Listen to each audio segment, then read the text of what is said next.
주식 초보자분들도 이해할 수 있도록 쉽게 설명해 주실 분 이동훈 블로크 대표와 함께합니다. 어서 오십시오. 예, 안녕하세요. 간밤에 미국 시장이 아니라 3일 전에 열렸어요. 금요일 왜 쉬었죠? 예, 그 미국이 이제 휴장인 날이 있어가지고 제가 네. 지금 그 요인을 갖다 기억을 잘 못하겠는데, 아, 예, 저도 일단 갑자기 생각이 안 나서 여쭤봤는데 그럴 때가 있습니다. 저희 나이에는. 예, 예, 예, 예. 하여튼 미국 시장이 쉬었고 그 예, 전날은 흐름이 굉장히 좋았었고 예, 주말간 또 어떻게 해석을 해봐야 될지요. 해외 증시를 그냥 들여다보죠.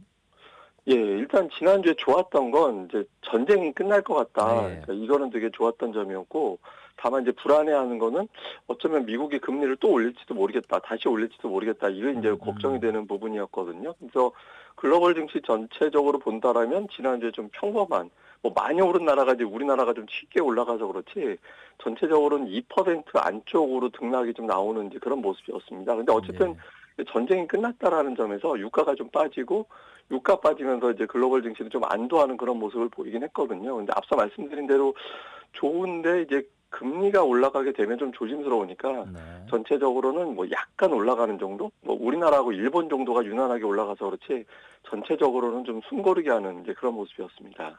예.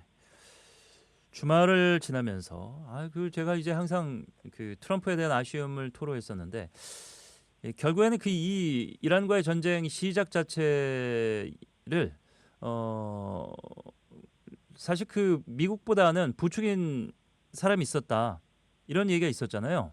예, 예. 중동 정세가 다시 불안해진데도 네타냐후의 책임이 좀 있는 것 같습니다. 예, 이게 사실 편안하게 이제 서명식까지 간다 이렇게 이제 기대를 하고 예. 있었는데 이스라엘과 헤즈볼라의 갈등, 그러니까 이제 뭐 이스라엘 입장에서는 이제 헤즈볼라가 공격을 했기 때문에 반격한 거다 이렇게 이제 이야기를 하고 있는데 음. 어쨌든 그 협상 조건, 종전 조건에 이스라엘과 레바논과의 전쟁도 종료시킨다 이 조건이 있었거든요. 근데 그렇죠. 그 이후에도 이제 양측에서 계속해서 이제 공격을 하는 음. 공방이 좀 벌어지고 있는 그런 상태다 보니까 이란 쪽에서 이제 다시 호르무 제압을 봉쇄하겠다 또 이렇게 나섰거든요. 그래서 지금 현재 협상이 스위스에서 진행 중인데 지금도 난항인 것 같습니다. 이게 트럼프 음. 대통령이 SNS에 향후의 협상이 결렬되면 이란을 더 강하게 타격할 수 있다 또 이런 글을 올려서 이란이 또 반발해서 이제 자리를 박차고 나갔다 뭐 이런 보도가 있거든요. 근데 지금 잠깐 외신에서 나오는 보도를 보니까 협상이 완전히 깨진 건 아니고 지금 중재국들에 의해서 현재 진행 중인데 네. 아직까지는 결론이 난 것은 없다 이렇게 보도가 되고는 있습니다. 근데 뭐 이게 어쨌든 이거 예상이 됐던 거거든요. 뭐 평탄하게 갈 거라고는 예상을 안 했고 지금 현재는 어쨌든 휴전 상태는 유지가 되고 있기 때문에 주식시장의 영향은 아직까지는 그렇게 크게 나올 것 같지는 않습니다. 참 중동 국가들의 그 해묵은 어떤 역사 인식이나 종교적인 그 배경의 차이, 전쟁을 깔끔하게 그냥 뭐 수백 년 동안 끝내지를 못하는군요. 예, 예, 이게 이제 종교도 얽혀 있고, 이게 예, 이제 지정학 문제 또 중동 국가들끼리도 또 서로 그러니까요. 다르잖아요. 예. 그래서 이게 달라가지고, 이게 무슨 시아파니, 수니파니 뭐 이런 것도 또 갈려져 있고 있어서, 이게 대부분의 증권가에서는 이거는 깔끔하게 정리되지는 않을 거다. 어떻게든 음, 후유증은 남을 것 같긴 그렇죠. 한데, 이제 관심 있는 건 해협만 개방되면 되니까, 네. 그 부분에 관심을 많이 갖고 있습니다. 자, 우리 증시는 뭐 다들 아시는 대로 지난주에 역사를 새로 썼습니다. 9천을 6개월이 채 안 된 상태에서 이제 넘어섰고 올해 들어 만을 향해서 막 달려가다가 네. 잠깐 쉬었습니다. 금요일에.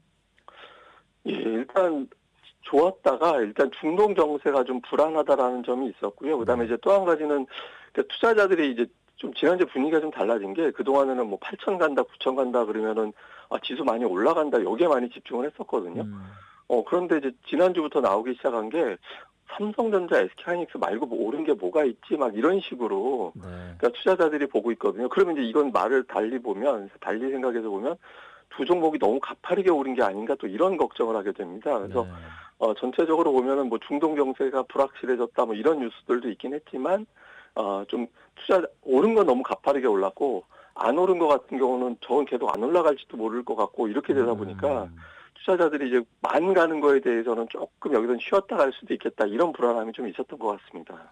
이 코스닥이 3.43이나 빠지면서 966까지 내려섰는데 이게 이제 증시 양극화 또 뭐 종목 간에 코스피 종목 간에도 있습니다만 이 코스피와 코스닥의 디커플링 저희가 이제 금요일에도 좀 우려를 표했습니다만 끝없는 추락이네요 코스닥이. 예, 이게 코스피가 지난주에 11.4% 올랐거든요. 예. 그래서 전 세계 상승률 1위였는데 코스닥은 6%가 빠졌습니다. 그러니까 전 세계 주요국 증시 중에 최하위. 그러니까 1등도 우리나라, 최하위도 우리나라 아이고. 이렇게 되어 있거든요. 근데 코스닥은 지금 2달 동안 20% 정도 빠졌는데 이게 보통 20% 빠지면 하락장이라고 우리가 보통 표현을 합니다. 그러니까 우리가 10% 넘게 빠지고 그 기간이 이어지게 되면 보통 하락장 전환했다라고 하는데 코스닥이 오히려 지금 그 조건으로 가 있거든요. 근데 네. 종목들로 보면 코스피의 시가총액 빅4 이제 삼성전자, SK하이닉스, SK스퀘어 그리고 삼성전기가 빅4인데 이건 월간으로 다 올랐는데 코스닥의 시총 빅5는 다 빠졌거든요. 그러니까 이거 뭐 종목의 문제가 아니라 코스피의 빅4를 매수하기 위해서 코스닥의 현금 인출기가 돼버린 그런 상태라서 이거는 수급적인 요인 말고는 어떤 뚜렷한 해법은 없는 것 같습니다. 예. 지난주 전반적으로 보면은 외국인들의 매수세도 괜찮았거든요. 이번 주는 어떨까요? 예, 뭐 9주 연속 순매도 하다가 이제 매수로 바뀌었는데 예. 다만 이제 안정적인 매수 전환은 아닌 것 같습니다. 왜냐하면 보통 안정적으로 매수할 때는 삼성전자, SK하이닉스를 둘 다 사야 되거든요.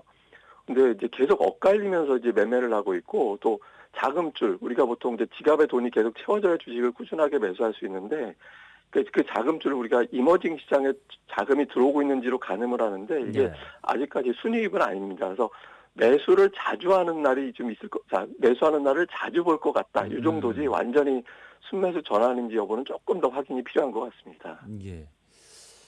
여하튼 이 6월의 마지막 주로 이제 다음 주 이제 향해 가는 시점에서 한 해를 이제 저희가 좀 정리하는 시간도 뭐 준비를 해보겠습니다만은 굉장했죠. 지난 그 6개월을 돌아보면요. 예, 이게 우리가 9,000포인트는 물론이고 저는 사실 많이 올라오면 한 6,000 정도? 조금 오버시팅 하면 7,000까지는 버겁지 않을까 생각을 했는데 네. 예, 그러니까 연초 대비 삼성전자, SK하이닉스의 실적 수정치가 너무 가파르게 올라갔습니다. 그렇죠. 그런데 그것도 계속 상향 조정되고 있거든요. 그래서 음. 시장에서는 뭐 더 오를 것 같다. 지금은 뭐 많은 대부분 다 기정사실로 하고 있어서 예, 10,000포인트 시대 어떤 종목이 바뀔 거냐 여기에 관심을 많이 갖고 있습니다. 예. 그러기 위해서는 아마도 저희가 계속 살펴본 대로 작은 주들이 좀 힘을 내줘야 되겠죠. 비인기 종목들도.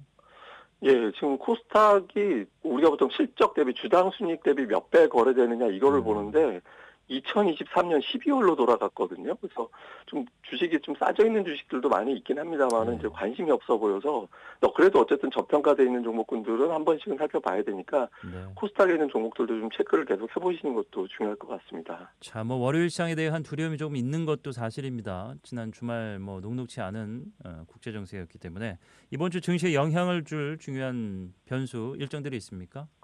예, 만약에 하나만 꼽으라고 하면 네. 이번 주 목요일에 마이크론 테크놀로지 실적이 나오거든요. 예. 근데 이게 실적이 예상치대로만 나오면 오히려 실망할 겁니다. 그러니까 예상치 대비 10% 이상 상향이 돼야 그 정도 성적표가 나와야 반도체 주가 강세가 타당하다 이렇게 입증될 수 있기 때문에 하나만 꼽으라 그러면 마이크론 실적이고요. 그 외에는 미국의 물가 지표가 또 이번 주에 나옵니다. 이것도 중요한 변수니까 체크해 보시는 게 필요할 것 같습니다. 예. 자, 한 주 월요일 또 어떻게 출발할지 사실 그 지난주에 1차적인 어떤 기대감을 한번 충족했던 시장이기 때문에 해외에서 전해진 이 소식들이 어떻게 또 반응할지는 좀 미지수인 것 같습니다. 월요일 시장 지켜보고 화요일 또 다시 만나서 이야기 나누겠습니다. 내일 아침 뵙겠습니다. 고맙습니다. 예, 감사합니다. 이동훈 블루워크 대표와 함께했습니다.